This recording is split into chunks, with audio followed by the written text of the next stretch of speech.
അമ്മേ, ഞാൻ ഇറങ്ങി കേട്ടോ. ധൃതിയിൽ ബാഗുമെടുത്ത് മുറിയിൽ നിന്നിറങ്ങി വരുന്നതിനിടയിൽ ദേവിക വിളിച്ചു പറഞ്ഞതും അകത്തെ മുറിയിൽ നിന്നിറങ്ങി അവളുടെ അടുത്തെത്തി അംബികാമ്മ. മോളെ, ഞാൻ ചോദിച്ചത്. ഊണുമുറി കഴിഞ്ഞ് പുറത്തേക്കിറങ്ങുന്നവളുടെ പുറകെ ചെന്നവർ അല്പം ശബ്ദം ഉയർത്തി ചോദിച്ചതും സ്വന്തം തലയിലൊന്നടിച്ചു ദേവിക. മറന്നു പോയെൻ്റെ അമ്മ. ഇന്നലെ സ്കൂൾ വിട്ടു വരുമ്പോൾ ATM-ൽ കയറാനാ. അമ്മ ഒരു കാര്യം ചെയ്യൂ, അകത്തെ ഷെൽഫിലുണ്ട് ATM കാർഡ്. അതെടുത്ത് അവൻ്റെ കയ്യിൽ കൊടുത്തേക്കൂ, അവനെടുത്തോളും. അമ്മ ചോദിച്ച ക്യാഷ്. വേഗത്തിൽ അംബികാമ്മയോട് പറഞ്ഞ് ദേവിക റോഡിലേക്ക് ഇറങ്ങി.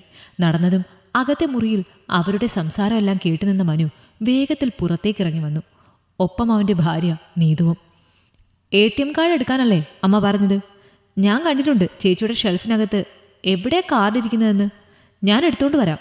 മനുവിനോടും അംബികാമ്മയോടും പറഞ്ഞിട്ട് അവരുടെ മറുപടി കാത്തു നിൽക്കാതെ നീതു ദേവികയുടെ മുറിയിലേക്ക് ഓടിക്കയറി. വൃത്തിയായി വിരിച്ചിട്ടിരിക്കുന്ന ദേവികയുടെ മുറിയിൽ ആകമാനം ഒന്ന് കറങ്ങി നീതുവിൻ്റെ കണ്ണുകൾ. നല്ല വൃത്തിയാണ് ദേവിക ചേച്ചിക്ക്. നല്ല അടുക്കും ചിട്ടയും എല്ലാം ഉണ്ട്. ചേച്ചിയും ഒരു കുട്ടി താമസിക്കുന്ന മുറിയാണെന്ന് തോന്നില്ല. അത്രയ്ക്ക് കൃത്യമായാണ് ഓരോ സാധനവും ഇരിക്കുന്നത്. മനസ്സിലോർത്തുകൊണ്ട് നീതു ഷെൽഫിനടുത്തേക്ക് നടന്നതും കട്ടിലിനോട് ചേർത്തിട്ടിരിക്കുന്ന ഫോട്ടോ ഫ്രെയിമിലേക്ക് അവളുടെ കണ്ണുകൾ ചെന്നു. ദേവികയും ഭർത്താവ് നന്ദനും അവരുടെ മോൾ മാളുവും ചേർന്ന് നിൽക്കുന്ന കുടുംബ ഫോട്ടോ. കഴിഞ്ഞ തവണത്തെ ലീവിന് നന്ദേട്ടൻ പട്ടാളത്തിൽ നിന്ന് വന്നപ്പോൾ എടുത്ത ഫോട്ടോ ആണത്. നീതുവിൻ്റെ കണ്ണുകൾ നന്ദൻ്റെ മുഖത്താകെ ഒന്നലഞ്ഞു. വല്ലാത്തൊരു ആകർഷണമുള്ള ഭംഗിയുണ്ട് നന്ദൻ്റെ മുഖത്തിന് നോർത്തവൾ. എന്നാൽ ആ ഭംഗിയുടെ പകുതി പോലുമില്ല നന്ദേട്ടൻ്റെ അനിയനായ മനുവിനെ നോർത്തതും ഒരു നിരാശ നിറഞ്ഞു നീതുവിൽ. ഷെൽഫ് തുറന്ന് ATM കാർഡ് എടുക്കുമ്പോൾ ഷെൽഫിനുള്ളിൽ അടുക്കി വെച്ചിരിക്കുന്ന വസ്ത്രങ്ങളിലേക്കും ദേവികയുടെ ആഭരണ പെട്ടിയിലേക്കുമെല്ലാം നീതുവിൻ്റെ കണ്ണുകൾ ആർത്തിയോടെ പാഞ്ഞു.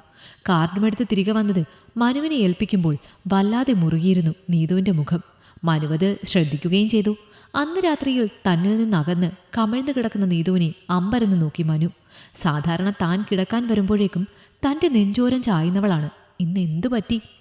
അതേ ചിന്തയോടെ തനിക്കരികിലേക്ക് നീതുവിനെ നീക്കിക്കിടത്താൻ മനു ശ്രമിച്ചെങ്കിലും അവൻ്റെ കൈ തട്ടിയെറിഞ്ഞു നീതു. പലവട്ടം ഇത് ആവർത്തിച്ചപ്പോൾ മനുവിനും സഹികെട്ടു. നിനക്കെന്താടി നീതു? ഞാൻ തൊട്ട നീ എന്താ ഉരുകിപ്പോകോ? കുറെ നേരമായല്ലോ നീ. മനുവിൻ്റെ ശബ്ദം ഉയർന്നതും നീതുവിൻ്റെ ഏങ്ങലടികൾ ഉയർന്നു മുറിക്കുള്ളിൽ. നീതു, കാര്യം പറയാതെ ഗണിച്ചറിയാൻ ഞാൻ കണിയാനൊന്നുമല്ല. നീ കാര്യം പറ, എന്താ നിന്റെ പ്രശ്നം? അവളെ ആശ്വസിപ്പിച്ച് മനു ചോദിച്ചതും അവൻ്റെ നെഞ്ചോരം ചാഞ്ഞു നീതു. മനു, നിന്നെ എന്നെക്കാൾ അധികം ഞാൻ സ്നേഹിച്ചതുകൊണ്ടാണ് എൻ്റെ വീട്ടുകാരെ പോലും ഉപേക്ഷിച്ച് ഞാൻ നിനക്കൊപ്പം വന്നത്. നമ്മൾ ഒരുമിച്ച് സ്വപ്നം കണ്ട ജീവിതം നേടാനും ആസ്വദിക്കാനും വേണ്ടി. എന്നിട്ടുണ്ടായത് എന്താണ്? ഒരു പണിയില്ലാതെ ഏട്ടൻ്റെയും ഏട്ടത്തിയമ്മയുടെയും ചിലവിൽ താമസിക്കുന്ന നിനക്ക് എൻ്റെ ഏതെങ്കിലും ഒരാഗ്രഹം സാധിപ്പിച്ചു തരാൻ പറ്റിയോ? ഇല്ലല്ലോ. നീതുവിൻ്റെ സംസാരത്തിൽ മിഴിഞ്ഞുപോയത് മനുവിൻ്റെ കണ്ണുകളാണ്. ഹോട്ടൽ മാനേജ്മെൻറ്റ് കോഴ്സ് കഴിഞ്ഞ് വിദേശത്തൊരു ജോലിയും ശരിയാക്കി അതിന് പോവാൻ ഒരുങ്ങുന്നതിനിടയിലാണ് വീട്ടിൽ കല്യാണം ആലോചിക്കുന്നെന്നൊരു കാര്യം പറഞ്ഞത്. നീതു വീട് വിട്ടിറങ്ങി നേരെ ഇങ്ങോട്ട് വന്നത്. വീട്ടിൽ വന്ന് നേരിട്ട് വിവാഹക്കാര്യം പറയാമെന്നും താൻ പോയി വന്നതിനു ശേഷം തങ്ങളുടെ കല്യാണം നടത്താമെന്നെല്ലാം പറഞ്ഞ് നീതുവിനെ മടക്കി അയക്കാൻ ഒരുപാട് ശ്രമിച്ചതാണ് മനുവെങ്കിലും മടങ്ങിപ്പോകാൻ ഒരുക്കമല്ലായിരുന്നു നീതു. ഒടുവിൽ തന്നെ വിശ്വസിച്ചിറങ്ങി വന്നവളെ കൂടെ കൂട്ടിയതോടെ വിദേശത്ത് ശരിയാക്കിയ ജോലിക്ക് പോകാൻ പറ്റിയില്ല മനുവിന്. ഒന്നുകൂടി വ്യക്തമാക്കിയാൽ നീതു വിട്ടില്ല. മനു ഇല്ലാതെ ഒരു നിമിഷം പോലും തനിച്ചു നിൽക്കാൻ വയ്യെന്ന് പറഞ്ഞവൾ കരഞ്ഞതും നാട്ടിൽ തന്നെ ജോലി നോക്കി തുടങ്ങി മനു. നീതു, ഇന്ന് ഞാൻ ജീവിക്കുന്നത് എൻ്റെ അധ്വാനത്തിൽ തന്നെയാണ്. നിന്നെ സംരക്ഷിക്കുന്നതും ഞാൻ അധ്വാനിച്ചുണ്ടാക്കുന്ന പണം കൊണ്ട് തന്നെയാണ്. മറുപടി പറയുമ്പോൾ കടുത്തിരുന്നു മനുവിൻ്റെ ശബ്ദം. നിന്റെ അധ്വാനത്തിൻ്റെ മഹത്വമൊന്നും നീ പറയണ്ട മനു. എൻ്റെ ഒരാവശ്യത്തിനും നിന്റെ കയ്യിൽ കാശില്ല.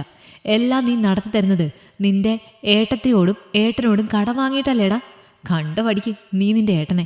എത്ര നന്നായിട്ടാ നിന്റെ ഏട്ടൻ അവരെ നോക്കുന്നത്. കൊതിയാണ് എനിക്ക് അതുപോലൊക്കെ ജീവിക്കാൻ. എന്നെ അങ്ങനെ നോക്കാൻ നിനക്ക് ഈ ജന്മം കഴിയില്ലടാ. മനുവിനെ പരിഹസിച്ചു നീതു. അവളുടെ സംസാരത്തിൽ മനു നിശബ്ദനായി. മനു മൗനം പാലിച്ചതും ഒന്നുഷാറായി നീതു. നിന്നെ കുറ്റപ്പെടുത്തിയതല്ല മനു ഞാൻ. നമുക്കും ജീവിക്കാം ഞാൻ ആഗ്രഹിച്ചതുപോലെയൊക്കെ. നീയൊന്ന് മനസ്സ് വെച്ചാൽ മാത്രം മതി. തന്ത്രത്തിലെന്ന പോലെ മനുവിനോടൊട്ടി നീതു പറഞ്ഞതും അവളുടെ വാക്കുകൾക്ക് കാതോർത്തു മനു. തൻ്റെ വാക്കുകൾ മനു കേൾക്കുന്നുവെന്ന് തോന്നിയതും നീതു ഉത്സാഹത്തിൽ താൻ മനസ്സിൽ പ്ലാൻ ചെയ്ത് വെച്ചിരിക്കുന്നതൊക്കെ അവനു മുൻപിൽ വളരെ ഭംഗിയിൽ അവതരിപ്പിച്ചതും മനുവിൻ്റെ മുഖത്ത് അവൾക്ക് സന്തോഷമേകുന്നൊരു ചിരി വിരിഞ്ഞു. തന്നെ മനു അനുസരിക്കുന്ന സന്തോഷത്തിൽ അവനോട് ഒട്ടിച്ചേർന്നു നീതു. അന്നത്തെ ആ രാത്രി മനു എന്ന ഭർത്താവിനെയും അവനിലെ പുരുഷനെയും പൂർണ്ണ തൃപ്തിയിൽ ആറാടിച്ചാണ് നീതു തൻ്റെ സന്തോഷം ആഘോഷിച്ചത്. പതിവിലും വൈകി പിറ്റേ ദിവസം ഉണർന്ന നീതു മാറ്റിയൊരുങ്ങി തന്നെ പ്രതീക്ഷിച്ചെന്ന പോലെ നിൽക്കുന്ന മനുവിനെ കണ്ട് അമ്പരന്നു. വേഗം കുളിച്ചൊരുങ്ങി വന്നാൽ നിനക്ക് ഏറ്റവും ഇഷ്ടമുള്ള ഒരിടത്ത് കൊണ്ടുപോകാൻ ഞാൻ. മനുവിന്റെ വാക്കുകൾ കേട്ട് വേഗം കുളിച്ച് തയ്യാറായി അവനോടൊപ്പം ബൈക്കിൽ കയറുമ്പോൾ വല്ലാത്തൊരു സന്തോഷം തിരതല്ലി നീതുവിൽ. എന്നാൽ മനുവിന്റെ യാത്ര അവസാനിച്ചത് തന്റെ സ്വന്തം വീട്ടിലാണെന്ന് കണ്ടതും മിഴിഞ്ഞു നീതുവിന്റെ കണ്ണുകൾ. വണ്ടിയുടെ ശബ്ദം കേട്ട് പുറത്തേക്ക് വന്ന നീതുവിന്റെ മാതാപിതാക്കൾ മുന്നിൽ അവരെ കണ്ടതും ആദ്യം ഒന്ന് പകച്ചെങ്കിലും പെട്ടെന്ന് അവരുടെ മുഖം ദേഷ്യത്തിൽ വിറച്ചു. എന്തോ പറയാനായി നീതുവിന്റെ അമ്മ വാ തുറന്നതും മനു അവർക്ക് മുന്നിലേക്ക് നീങ്ങി നിന്നു. നാടകമാണ് ഉദ്ദേശിക്കുന്നതെങ്കിൽ വേണ്ട, എല്ലാം മനസ്സിലാക്കിയിട്ട് തന്നെയാണ് നിങ്ങൾക്ക് മുൻപിൽ ഞാനീ നിൽക്കുന്നത്. മനുവിന്റെ വാക്കുകൾ കേട്ട് പകച്ചത് നീതുവിനോടൊപ്പം അവളുടെ വീട്ടുകാർ കൂടിയാണ്. ഒരു കല്യാണം നടത്തി ഇവളെ എൻ്റെ ഒപ്പം പറഞ്ഞയക്കണമെങ്കിൽ ധാരാളം പൊന്നും പണവും വേണ്ടിവരുമെന്ന് കരുതി നിങ്ങളെല്ലാവരും ചേർന്ന് കളിച്ച കളി, ഇറങ്ങിപ്പോരൽ നാടകം, ഇവൾ ഇറങ്ങി വന്ന് കുറച്ച് ദിവസം കഴിഞ്ഞപ്പോഴേ ഞാൻ അറിഞ്ഞതാണ്. ഞാൻ മാത്രമല്ല, എൻ്റെ വീട്ടുകാരും. അന്നത് ഞാൻ ശ്രദ്ധിക്കാതെ വിട്ടത് ഞാൻ ഇവളെ മാത്രം സ്നേഹിക്കുകയും ആഗ്രഹിക്കുകയും ചെയ്തതുകൊണ്ടാണ്. എന്നാൽ നിങ്ങൾ കളി തുടർന്നു ഇവളെ വെച്ച്. ഞാൻ അറിഞ്ഞും അറിയാതെയും ഇവളിലൂടെ എൻ്റെയും എൻ്റെ വീട്ടിലെയും പണം ധാരാളം സ്വന്തമാക്കി നിങ്ങൾ. അതും ഞാൻ കണ്ടില്ലാന്ന് നടിച്ചു. കാരണം മാതാപിതാക്കളെ സംരക്ഷിക്കേണ്ടത് മക്കളുടെ കടമയാണല്ലോ. ഇപ്പോഴേറ്റവും ഒടുവിൽ എൻ്റെ വീട്ടിൽ പ്രശ്നങ്ങൾ സൃഷ്ടിച്ച് എൻ്റെ വീട് രണ്ടായി ഭാഗിച്ച് അതിൽ എൻ്റെ വീതവും വാങ്ങി ഞാൻ ഇറങ്ങിപ്പോരണം അല്ലേ എൻ്റെ വീട്ടിൽ നിന്ന്. അങ്ങനെ ഞാൻ ഇറങ്ങുമ്പോൾ സ്നേഹസമ്പന്നരായ നിങ്ങൾ വന്ന് ഞങ്ങളെ ഇങ്ങോട്ട് കൂട്ടിക്കൊണ്ടുവരും. അതോടെ ഞാൻ നിങ്ങളുടെ അടിമയാകും. കൊള്ളാം, നല്ല നാടകവും പ്ലാനിങ്ങും. പക്ഷേ അവതരിപ്പിച്ച സ്ഥലം മാറിപ്പോയി. മനുവിൻ്റെ വാക്കുകൾക്ക് മുൻപിൽ മറുപടിയില്ലാതെ വിയർത്തു നിന്നവർ. അവൻ പറഞ്ഞത് അത്രയും സത്യമാണ്. എന്തായാലും കളി തുടങ്ങിയത് നിങ്ങളല്ലേ, അവസാനിപ്പിക്കുന്നത് ഞാനാകാം. ഇവളെ, ഈ നിൽക്കുന്ന നീതുവിനെ എൻ്റെ വീടിനും എനിക്കും യോജിച്ച വിധത്തിൽ പൊന്നും പണവും നൽകി അയക്കണം നിങ്ങൾ. പൊന്നും പണവും എൻ്റെ ആവശ്യങ്ങൾക്കല്ല, ഇവൾക്ക് ദൂർത്ത് കാണിക്കാൻ തോന്നുമ്പോൾ എടുത്ത് ചെലവാക്കാൻ വേണ്ടി മാത്രമാണ്. എല്ലാം റെഡിയായിട്ട് വിളിച്ചാൽ മതി, ഞാൻ വന്ന് കൂട്ടിക്കൊണ്ടുപോയിക്കോളാം ഇവളെ. ശരിയപ്പോൾ. വല്ലാത്തൊരു ചിരിയോടെ അവരെ നോക്കി പറഞ്ഞ് മനു യാത്ര പറഞ്ഞതും നാണം കെട്ടാ നിൽപ്പ് അവിടെ തന്നെ നിന്നുപോയി നീതുവും കുടുംബവും. ഈ കഥ നിങ്ങൾക്കിഷ്ടമായെങ്കിൽ ലൈക്ക് ചെയ്യൂ. നിങ്ങളുടെ അഭിപ്രായങ്ങൾ കമന്റായി രേഖപ്പെടുത്തൂ. കൂടുതൽ കഥകൾ കേൾക്കാൻ ഈ ചാനൽ സബ്സ്ക്രൈബ് ചെയ്യൂ.